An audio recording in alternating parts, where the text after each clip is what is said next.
is Jeff King. I'm Andy Erickson. This is not another shooting show.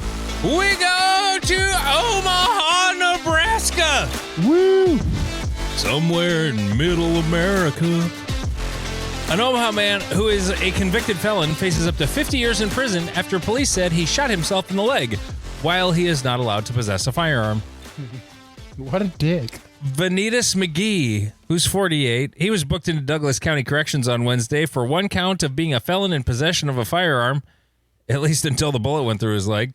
The Omaha police affidavit alleges the following: that on January 12th, officers, you lazy-ass fuckers at the TV station, they copied and pasted the police release. Good God.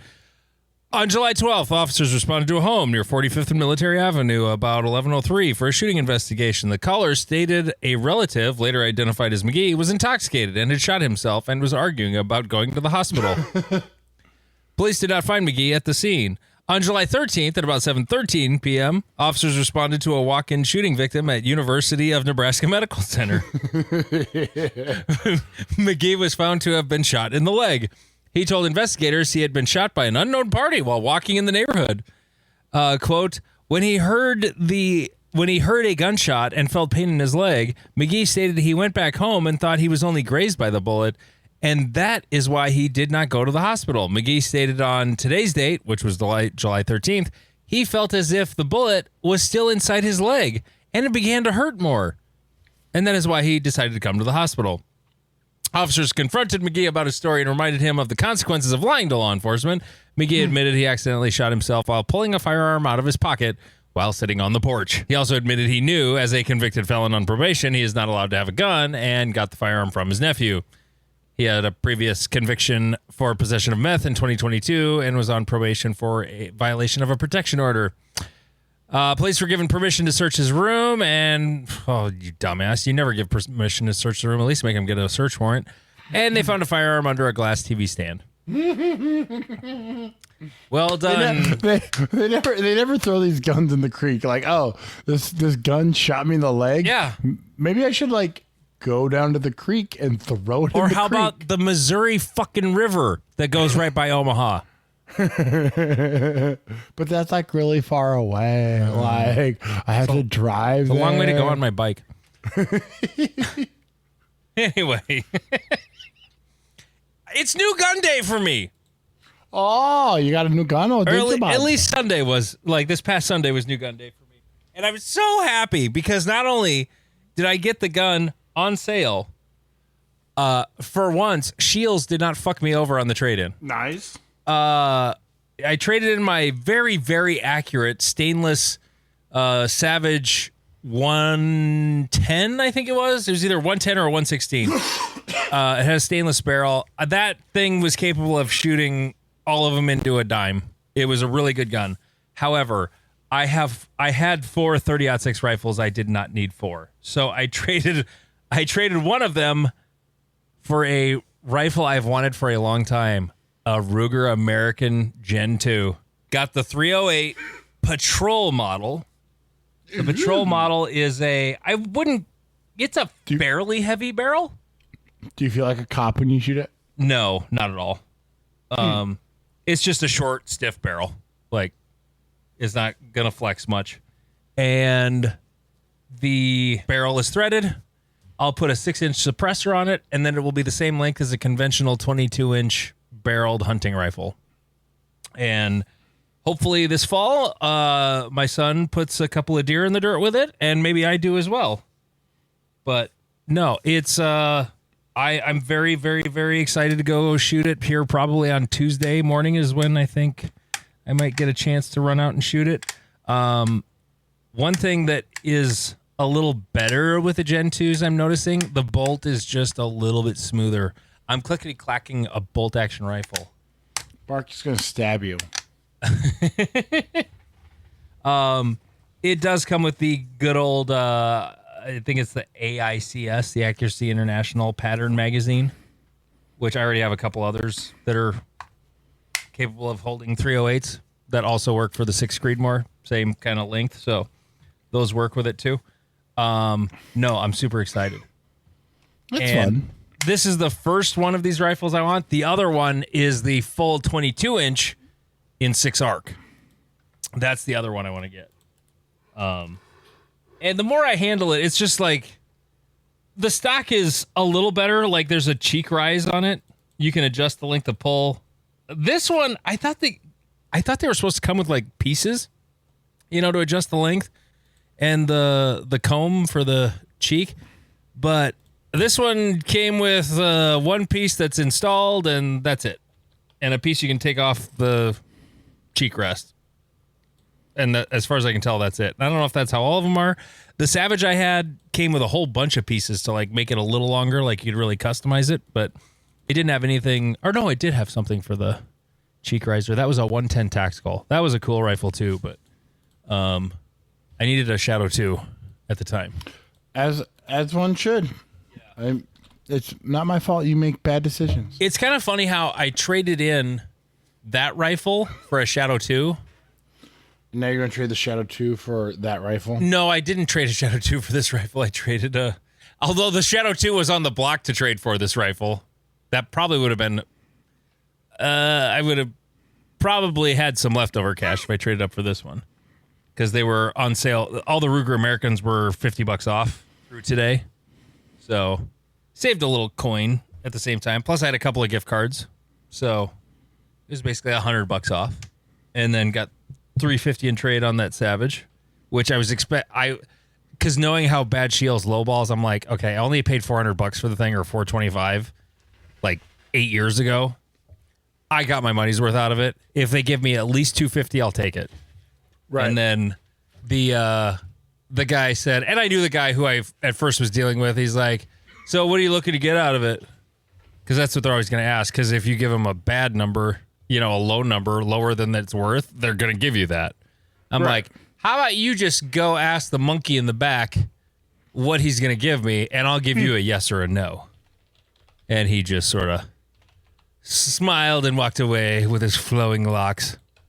Anyway, so I'm very excited to shoot the new 308 with the suppressor on it. And yeah, new gun day is always a fun day. You had a match. I have a match to talk about as well, but yours was more recent. It was today. Yep. As we're talking. And how did it go, Jeff?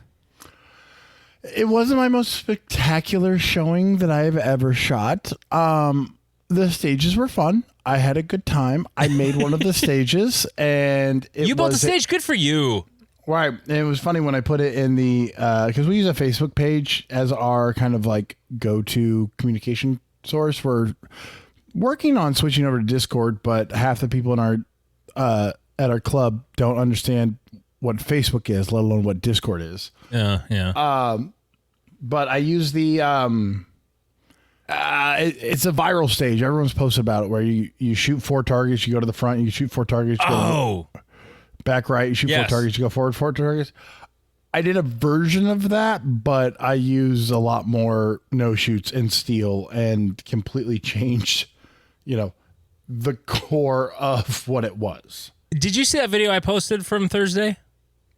Where I got the double? Maybe. I basically kind of did. I don't mean to steal your thunder here and interrupt and distract, but I did basically the same thing. I took that stage and basically just, because I was actually looking for it to stick it in the match, and I couldn't find a video of it to know what it looked like, so I was just like, fuck it, I'm going to do my own fun hoser stage.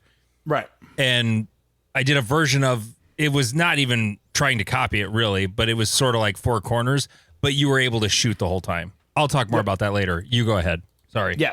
So overall, the stages were fun. I got my first GM classifier of the year. Attaboy. Yeah. So that was good. I tried to shoot aggressively and on the move. That did not go well. Good for you, though. That explains your score.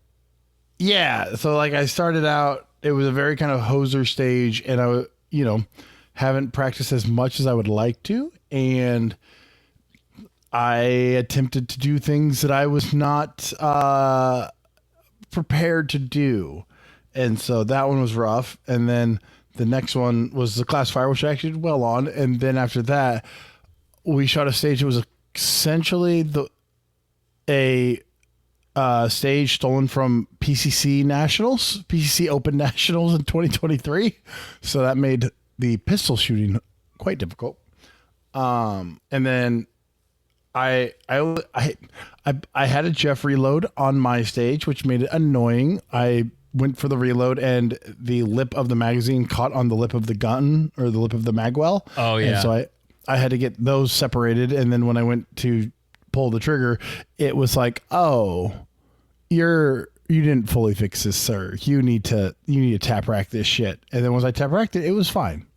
So that hurt, but overall, I try to shoot more aggressively. I have not practiced to shoot more aggressively, but it's the things we learn along the way.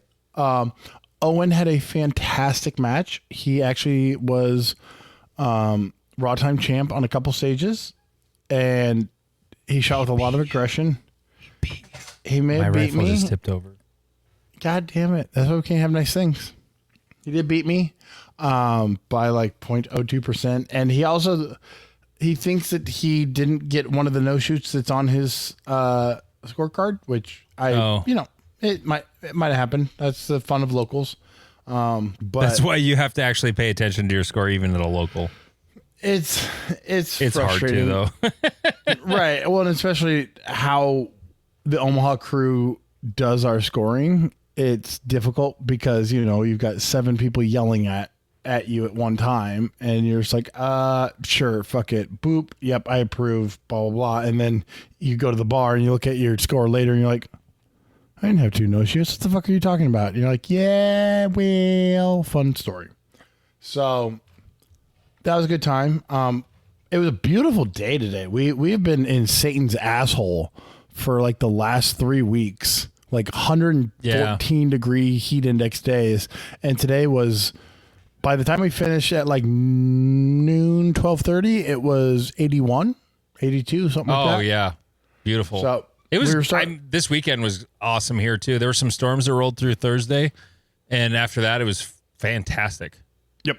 So we were able to embrace that and, shoot a good match. And again, I need to, like, there's a part of me that doesn't feel like I even looked at my sights. I kind of feel like I was point shooting several of the targets, so that was annoying. The force was not with me that day. And the annoying part for me as someone who's trying to be an adult was I went to bed at like, we'll call it a decent time for me.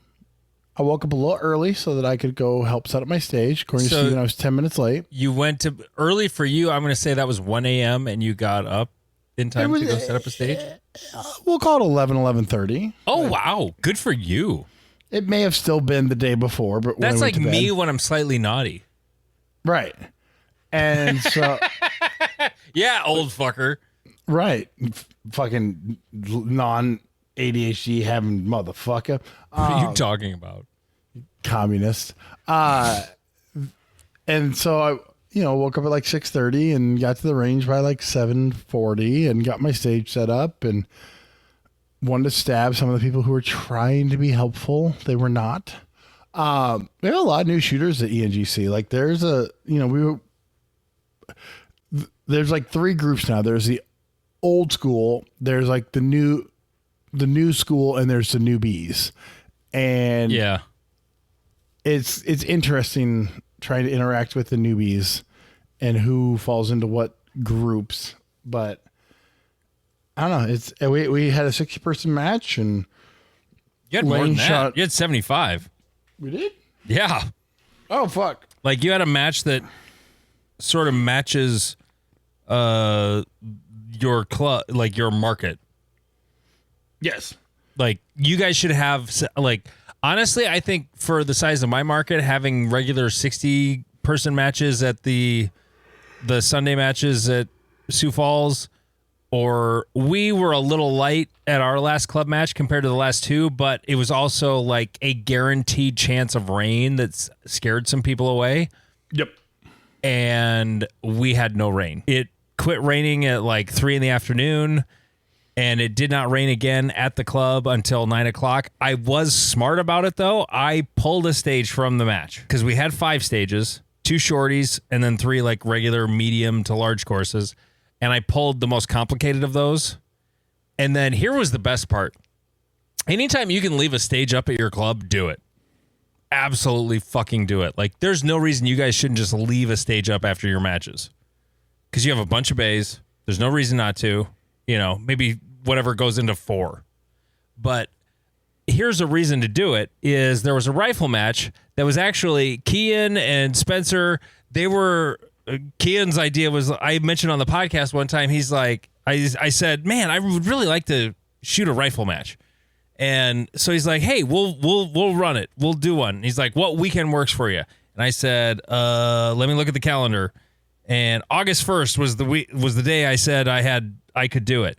And then our camping weekend got changed to this weekend, so I did not shoot the rifle match on Saturday that they had at my club. But anyway, thanks anyway for thinking of me, Kian. I do appreciate it. There are a few of the stages that would be fun to shoot multiple times. We had one stage on what we now consider Bay Zero that it would be a good major match stage. It ate a lot of people's lunch. Like once you that was one thing I noticed looking at the scores. Like even at the top, everybody had penalties. Well, not everybody. Oh wait, I'm looking at one stage, not the overalls. Let me get rid of the overalls. Because I think pretty much everybody... Nope, Connor did not have any... He didn't even shoot a Delta today. But fuck Connor. Yeah, but he was still 8% behind Lane. Lane only had 1 mic. Yep. And 4 Deltas. It was a tough match. Like Jesus, he was 10 seconds faster than Connor. Yeah, he shot it like a motherfucker. I apparently shot like a bitch. Ethan came over from Des Moines. He didn't have any mics either. I'm so jealous of you guys, like being 2 hours from Des Moines. Like you both have these giant clubs 2 hours apart. I'm really jealous. Yeah, the problem with Iowa and Ethan, I love you, but the problem is you do most of your matches on fucking Wednesday night. Yeah, I know. I would love to go shoot one of their Wednesday night matches, though. I know Steven does because he's a fucking psychopath, but... Yeah, but it's 2 hours for him. It's 4 hours for me. Right. So, yeah, going back to like the match, Steven and Heidi did a wonderful job getting it together. They've learned to kind of... Heidi does stats. Steven checks the match, makes sure everything flows good. It overall did good. But, yeah, it was a good match. I shot way too conservative. Should have been more aggressive, but didn't have it in the tank. But shot my first GM classifier of the year. So, swings and roundabout. On 2207. Yep.